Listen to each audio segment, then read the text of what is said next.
The obsidian walls of the Grand Senate Hall pulsed with a low, thrumming energy, the rhythmic heartbeat of the Xylar Empire echoing through the polished corridors.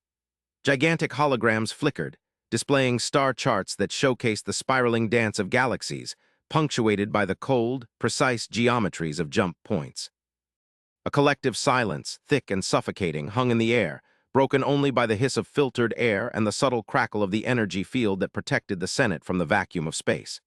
Senator Xylar Prime, his 6 multifaceted eyes gleaming with a mixture of fear and barely contained fury, addressed the gathered dignitaries. His voice, a resonant baritone, carried the weight of 1,000 star systems. The data is conclusive. The humans retaliated. The word humans hung in the air, a poisonous dart aimed at the heart of their carefully constructed galactic order. A collective ripple of unease spread through the assembled dignitaries, a visible tremor of apprehension that spoke volumes about the fear that now gripped the Empire. They had made a mistake, a critical misjudgment, and the consequences of that error threatened to unravel everything they had worked so hard to achieve. The whispers began, a cacophony of fear and speculation, the sound like a swarm of insects trapped within a glass jar. Retaliation. Senator Zara of the Krill Collective finally broke the silence, her voice a low, gravelly rasp. After the destruction of the colony on Kepler 186F, a justified response, surely. Her tone was carefully neutral, but her mandibles twitched, a sign of her underlying anxiety. Justified? Xylar Prime practically spat the word. Justified perhaps in their primitive minds, but their response defies comprehension. The sensors, they don't align. The sheer scale, it is unprecedented. We underestimated their potential, their capacity for violence. His eyes flickered towards the central holographic display, where a detailed projection of their latest sensor readings showcased a colossal fleet, a swirling vortex of warships that dwarfed any military formation the Xylar Empire had ever encountered. The numbers were staggering, beyond anything previously imagined. The image shifted, zooming in on the heart of the approaching fleet. The ships were unlike anything the Xylar Empire had ever witnessed, their designs sleek, angular, and devoid of any ornamentation. They possessed a certain cold, efficient beauty, a testament to their creators' focus on function over form. No gaudy displays of power, no ostentatious symbols of dominance, just intent. Their technology, Senator Varkos of the Zidonian Dominion spoke, his voice unusually high-pitched. It seems far more advanced than we previously assessed. Their weaponry, the energy signatures, they are unlike anything we have encountered. He pointed a trembling appendage towards the holographic display, where the sensor readings indicated a sophisticated array of energy weapons, capable of unleashing devastating power at vast distances. A cold wave of dread washed over the chamber, chilling the very marrow of their bones. The Council knew they had made a grave error. They had dismissed the humans as a fledgling species, a minor annoyance easily contained. They had seen them as a threat to eliminate, but nothing more, a potential hazard and nothing less. Now they were staring into the abyss. They had attacked a colony, a singular human settlement in a remote sector, and they thought that would be enough. They thought it would be simple. Now they understood how badly they had misjudged. Xylar Prime raised a hand, demanding silence. The hum of the room returned as the Senate waited for the final judgment. He looked at each member of the Senate as he paused, as if to gauge their reaction. It was a bleak scene. "We initiated a preemptive strike, a surgical strike," he intoned. "A calculated decision to eliminate what we perceived as a potential future threat. A single colony, a few million inhabitants, a calculated risk, and they retaliated." He paused, letting the weight of the statement sink in. "Their response shows no signs of restraint, no indication of mercy. Their fleet is on a direct course for Xylar Prime, for the heart of the Empire." The room plunged into a state of pandemonium. Dignitaries shouted, their voices a discordant chorus of panic and outrage. The air crackled with tension, the unspoken fear of annihilation hanging heavy in the air. The thought of their home world, their capital, their very existence threatened by this unknown, terrifying force, it was too much to bear. "What do we do?" Senator Zara demanded, her voice cutting through the chaos. "Negotiate, surrender, we must decide." "Negotiation is impossible," Varkos countered, his voice shaking. "They have already demonstrated their intent. They have shown that they do not care. There is nothing to negotiate." "Surrender is not an option, Xylar." Prime roared, his voice regaining its authority. "The Xylar Empire does not surrender. We are the guardians of this galaxy. We are the protectors of order. We will fight." The holographic display updated, showing the relentless advance of the human fleet, its relentless, unwavering approach. The Xylar fleet, scattered across multiple sectors, were already mobilizing, but the disparity in numbers, the sheer magnitude of the human response, it was overwhelming. The question of whether or not to engage in direct combat or to find a more cautious solution dominated the debates of the Empire's ruling council for cycles. The Xylar Empire possessed a vast military, but it was spread across the countless worlds that fell within its domain. Their ships, while technologically advanced, had never faced anything like the force now bearing down on them. A full-scale war seemed inevitable, but the odds were terrifying. A young, low-ranking aide, a Xylar named Kale, entered the Senate chamber. His mandibles trembled, his eyes wide with fear, but he maintained a posture of formal respect. He approached Xylar Prime, offering a data crystal. "My Prime," Kale began, his voice barely a whisper. "We have received a transmission, an attempt at communication from the humans." The room fell silent once more. Every eye turned towards Kale and the data crystal he held. A flicker of hope, however faint, surfaced in the sea of dread. Xylar Prime took the crystal, his 6 eyes narrowing. He motioned to the Senate's communications specialist, a hulking Krogan named Degresh, to initiate the transmission. The holographic display flickered and a single image materialized, a human. The human appeared unremarkable, a relatively short bipedal being with smooth, pale skin and a face that seemed open, almost friendly. The being was encased in a sleek, dark suit with a helmet that obscured their features, but their posture suggested a relaxed, non-threatening demeanor. The image was accompanied by a clear, modulated voice, speaking a language the Xylar Empire's universal translator easily deciphered. "Greetings," the human voice said, the words echoing through the chamber. "We are the representatives of the United Earth Federation. We have been charged with establishing contact with your government." A collective gasp swept through the chamber. They had expected a declaration of war, a demand for surrender. Instead, they received a greeting. "We understand," the human continued, its voice calm, controlled, "that there have been misunderstandings. Regarding the destruction of the human colony on Kepler 186F, we wish to clarify the situation and propose a peaceful resolution." The atmosphere in the chamber shifted, the tension lessening, replaced by a cautious curiosity. The senators exchanged bewildered glances. Was this a trick, a prelude to a more violent attack, or was it genuine? Xylar Prime raised a hand, signaling Degresh to respond. He cleared his throat and spoke, his voice betraying a hint of his confusion. "United Earth Federation, we acknowledge your transmission. We are the Xylar Empire. We are listening." The human image nodded slowly. "We are aware of the Xylar Empire's actions. We will not dwell on the past or engage in retaliatory violence. We know the location of your homeworld. We know that the destruction of Xylar Prime would cripple your empire. Instead, we have come to talk." The image paused, as if considering its words carefully. "We propose a meeting, a diplomatic exchange. We believe that we can find common ground, a path to peace." A murmur of disbelief filled the Senate chamber. A meeting, peace. After what had transpired, it seemed impossible, but the human fleet, still relentlessly approaching, held the balance of power. They had the option to obliterate the Xylar Empire, but instead they offered diplomacy. Xylar Prime looked around the chamber at the faces of his council, each a reflection of doubt and fear. He needed to make a decision, a choice that could determine the fate of his entire civilization. Finally, he spoke, his voice resolute. "We accept your proposal. We will convene a diplomatic summit. We will meet with your representatives." The human image nodded again. "Very well. We will transmit the coordinates for a neutral site, a suitable location for this meeting." The image paused, then added, "We suggest a planet orbiting the star designated as Alpha Centauri, a place we have come to call Proxima b. We shall await your arrival." With that, the image faded, replaced by the star chart, a silent promise of a different future. Days later, Xylar Prime, accompanied by a small delegation of advisors, arrived at the designated rendezvous point. As their ship, a flagship of the Xylar Empire, entered orbit around Proxima b, they were greeted by an astonishing sight.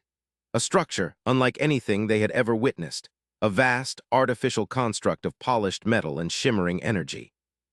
Fields hung suspended in the orbit. It was a space station of breathtaking scale, a testament to the humans' engineering capabilities. The Xylar ship docked at the station. The moment the ramp lowered, they were met by a delegation of humans. They wore the same dark suits as the image they'd seen on the holographic display, their faces still obscured by the helmets. They were led by a tall, slender human who, despite the lack of visible features, radiated an aura of calm authority. "Welcome, Senator Xyler Prime," the human representative spoke, their voice clear and modulated. "We are pleased to receive you. Please follow us." The delegation was escorted through the station's sterile, yet impeccably maintained, corridors. The design of the station was minimalist, functional yet beautiful, far exceeding the aesthetics of the Xyler Empire.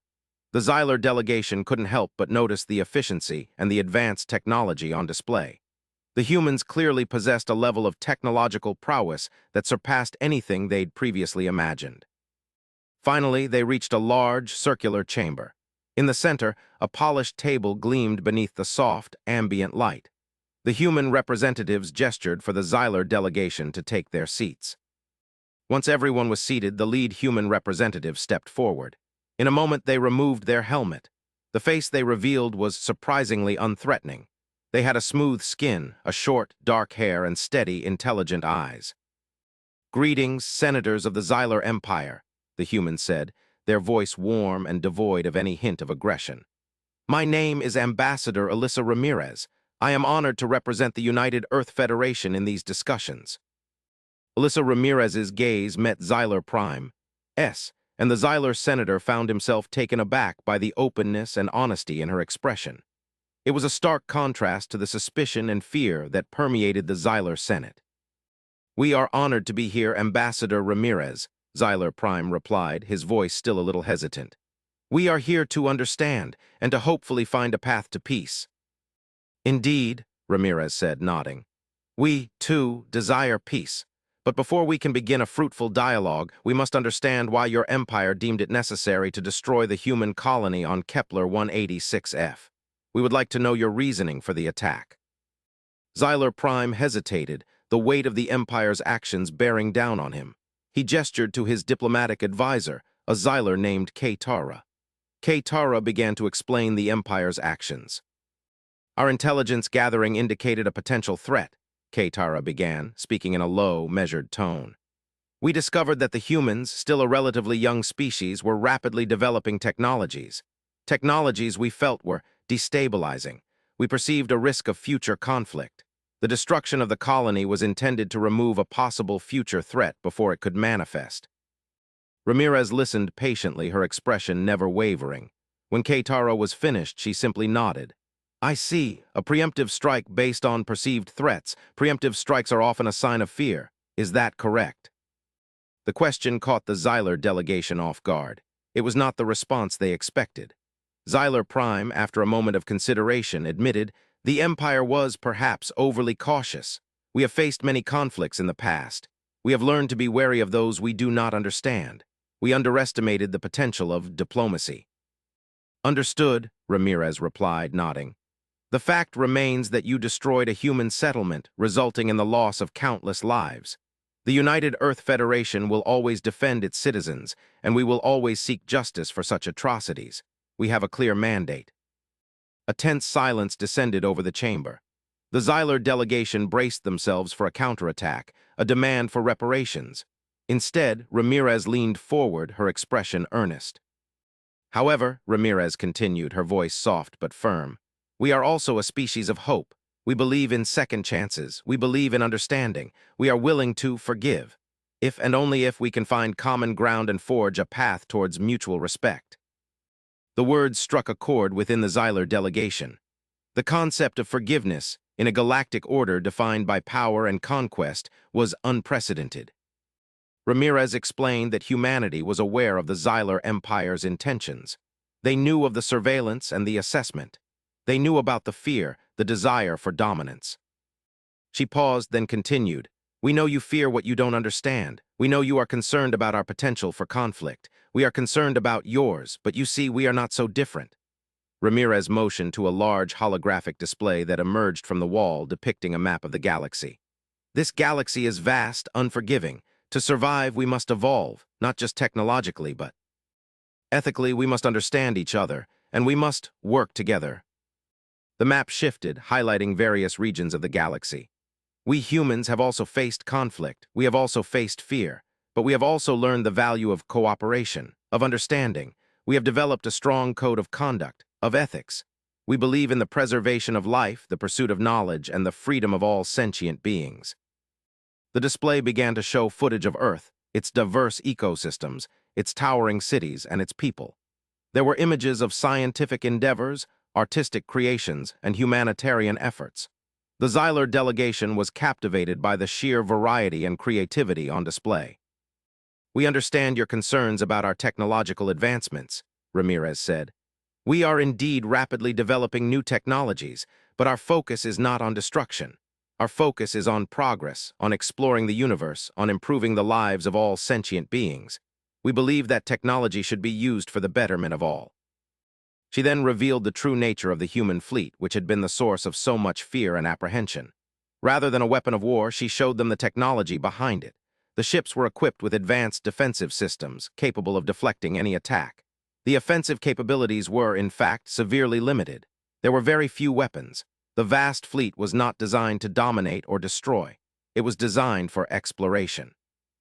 "We have explored the depths of space, charted unexplored territories, discovered new forms of life, and built a network of communication systems that spans the galaxy. Our primary directive is exploration. We seek understanding. The creation of life is not a weapon of war." The Xylar delegation was stunned. They had expected a show of force, a demand for retribution. Instead, they were shown a vision of peace, a vision of collaboration, a commitment to a better future. "We understand that trust must be earned," Ramirez said. "We are not naive. We recognize the history of conflict within the galaxy. We are not expecting you to simply hand over the keys to the Empire. We are offering an opportunity, a chance to work together. We propose an alliance based on mutual respect, cooperation, and the sharing of knowledge." The Xylar delegation was deeply moved.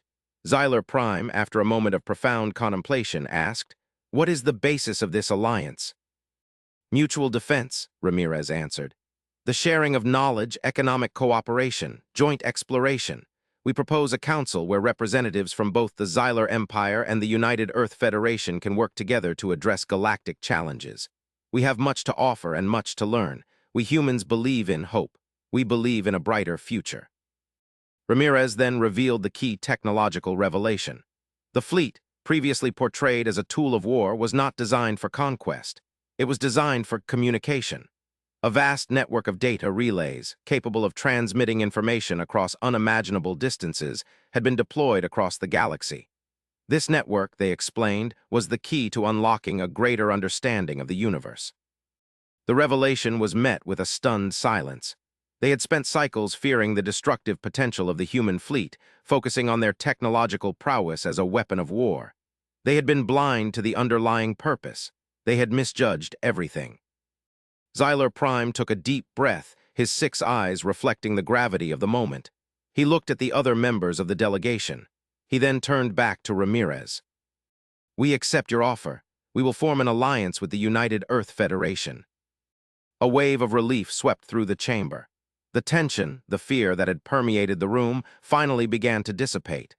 The Xylar delegation had made a decision, a choice that would change the course of galactic history. "Excellent," Ramirez said, a genuine smile finally appearing on her face.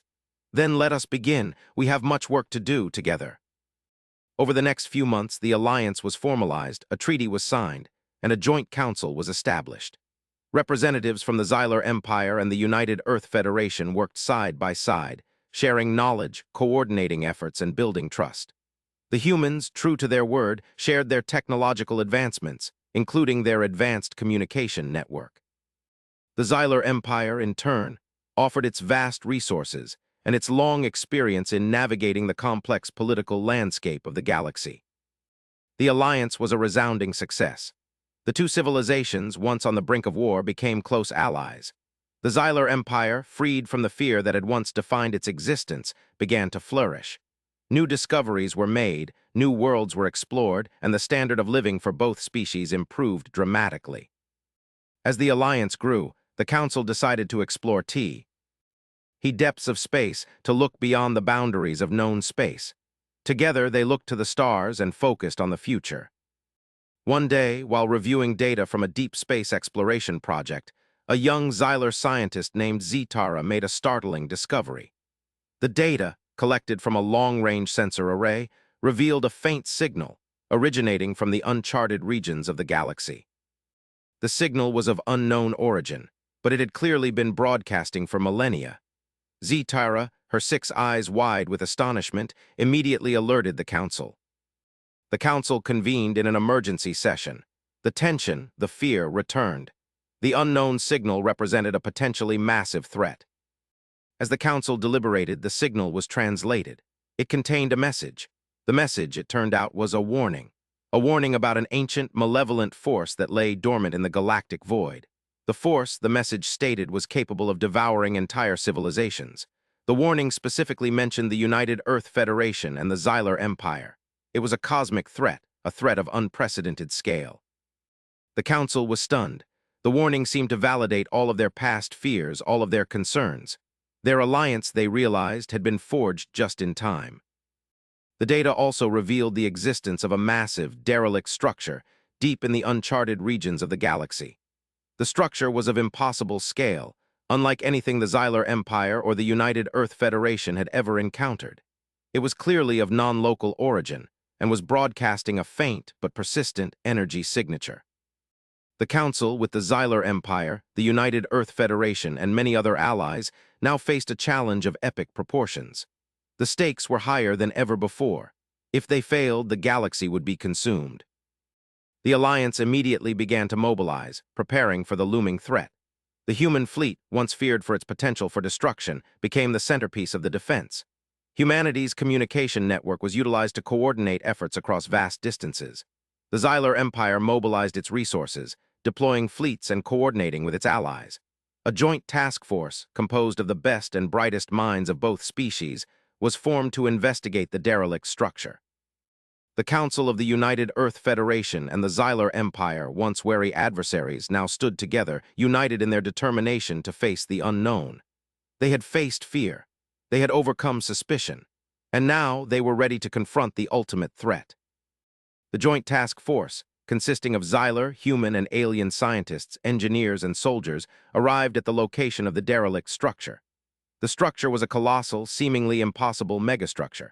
It was a vast, sprawling complex, a labyrinth of interconnected modules, its surface adorned with strange, alien markings. It was a monument to an unknown civilization, a civilization that had seemingly vanished without a trace. The structure was clearly of advanced technology, far beyond the understanding of the Xyler Empire or the United Earth Federation. The megastructure was old, very old. It was a testament to the fact that the galaxy had seen much before them. As the task force explored the structure, they discovered that the warning they had received was, indeed, accurate. The ancient civilization that built the structure had attempted to contain the malevolent force that now threatened the galaxy. They had failed, and the force had been released. The malevolent force was a cosmic entity, a being of pure energy and darkness. It thrived on chaos and destruction. It was not a physical entity. It could not be stopped with weapons. It could only be understood. The task force realized that the only way to defeat the force was to understand its nature, to comprehend its motivations, and to find a way to communicate with it. The scientists and engineers of the United Earth Federation and the Xyler Empire began to work tirelessly, analyzing the data, studying the structure, and searching for any clues that could help them defeat the threat. Days turned into weeks and weeks turned into months. The pressure mounted. The threat was accelerating, growing stronger, consuming systems on the fringes of known space. The task force grew more desperate. Finally, after months of relentless effort, a breakthrough was made. The scientists discovered a hidden chamber within the structure, a chamber that seemed to act as a kind of nexus. The scientists discovered ancient technology, a device capable of communicating with the force. They spent days, weeks analyzing the device. Through much cooperation and experimentation, they managed to activate it. The chamber filled with an ethereal glow. The task force was connected with the cosmic entity. The entity's presence was overwhelming. It was a wave of pure darkness, a feeling of despair and oblivion. Boo. Amidst the darkness, the scientists managed to isolate a signal, a faint echo of sorrow. The force, they realized, was not driven by malice. It was driven by pain. It was a being of unimaginable power that had been trapped in the void for countless ages. It was driven by sorrow, by loneliness. With the device, the scientists started to communicate. They sent messages of peace. They sent messages of hope. They sent messages of understanding. The messages were received. The being, touched by the words of the humans and the Xylar, began to change. The process was slow, difficult, and fraught with peril. There was a constant risk of the entity reasserting its dominance, of succumbing to the darkness. The Joint Task Force did their best. They spoke to the entity about the beauty of life, the value of connection, and the possibility of a brighter future. The being began to respond. Its darkness began to fade, replaced by a flicker of light. Slowly, painstakingly, the scientists managed to calm the entity. They discovered that it craved connection, that it longed for understanding. The scientists learned that the force was actually a remnant of a cosmic event, an ancient tragedy that had occurred in the early universe. It had been driven mad by its isolation, but it could be healed. After countless cycles of communication and shared experience, the entity made a final decision. It chose to release. It chose to sacrifice itself. It chose to end its suffering. It chose to heal the galaxy. The entity's energy signature began to dissipate. The threat, the malevolent force, vanished. The scientists, the engineers, the soldiers, and the leaders of the Xylar Empire and the United Earth Federation held their breaths. The threat had been overcome. The megastructure, now cleansed of the malevolent entity, began to reconfigure itself. It became a beacon of hope, a testament to the power of understanding. The structure began to emit a signal, a message of peace and unity that resonated throughout the galaxy. The battle had been won. The galaxy was safe. The Council of the United Earth Federation and the Xylar Empire, now bound by shared experience and trust, was stronger than ever. They had faced the ultimate threat, and they had emerged victorious. The war rooms that once echoed with fear and apprehension transformed into meeting places of hope and collaboration. The alliance was stronger than ever. In the aftermath of the conflict, the United Earth Federation and the Xylar Empire worked together to rebuild the regions of space that had been affected by the entity. The resources and technology that they now possessed allowed them to build a galaxy, not just of wealth, but of peace. The megastructure, now repurposed as a center for exploration and research, became a symbol of unity, a testament to the power of cooperation and the value of communication. The alliance was not only surviving but thriving. They made great strides in scientific discovery, sharing and exchanging knowledge, making the world a better place. The relationship between the humans and the Xylar became a cornerstone of galactic civilization. The alliance became an inspiration to other civilizations, showing that with understanding, cooperation, and the willingness to learn, all species could overcome any obstacle. In the Grand Senate Hall of Xylar Prime, Ambassador Alyssa Ramirez and Xylar Prime stood side by side, looking out at the vast expanse of the galaxy. "We have come a long way," Ramirez said, her voice filled with emotion. "Indeed," Xylar Prime replied, his 6 eyes reflecting the stars. "We have faced fear, we have faced war, but we have also found hope." Ramirez smiled. "The humans and the Xylar have faced much, but we were never alone. The future will bring much more." "The future is ours to build," Xylar Prime said, "together." As they stood there looking at the stars, a new message arrived from a deep space research vessel. As the Council looked over the image, a message came to the United Earth Federation. The message from the depths of space was very old. The message, it turned out, described a new phenomenon, a region of space that was unknown. The message was from a civilization long lost who had sought to leave a sign to their successors. The message contained an invitation to the unknown, a new frontier, a new beginning, a new hope.